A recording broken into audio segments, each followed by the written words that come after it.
रहेंगे, तुम्हारे अंदर के जीव जंतु रहेंगे, ये पानी के जीव जंतु तुम्हारे जल में रहेंगे, क्या तुम उनको रखने को तैयार हो?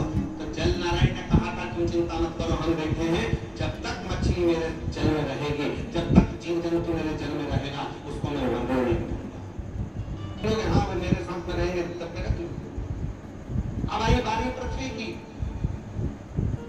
पृथ्वी पर मनुष्य जन्म लेगा, पृथ्वी पर संसार के लोग जन्म लेंगे, जीव जंतु जन्म लेंगे, पशु पक्षी जन्म लेंगे। इनको कौन देखेगा? तो इनके लिए पूछा गया, भगवान नारायण से कहा गया, आप तो वैकुंठ में रहते हो, ब्रह्मा जी आप ब्रह्मलोक में रहते हो, पृथ्वी पर इनको देखेगा कौन? कौन संभालेगा? कई माता पिता तो ऐसे होते हैं कि बच्चे को जन्म देने के बाद उनके प्राण छोड़ जाते हैं। कोई ऐसी माता होती है कि बच्चे को जन्म दिया हॉस्पिटल में, उसके प्राण छोड़ जाते हैं।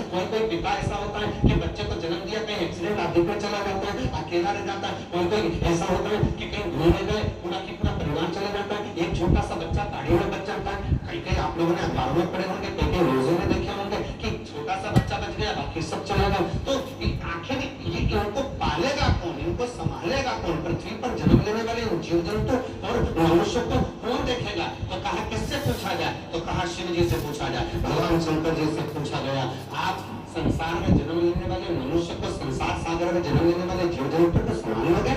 शंकर भगवान ने कहा, यदि संसार का मनुष्य कली काल में मुझे ध्यान करेगा और मेरे ऊपर अगर एक लोटा जल समर्पित करेगा, तो वो मेरा परिवार का अंग कहलाएगा, उसकी रक्षा करना मेरा जवाब है।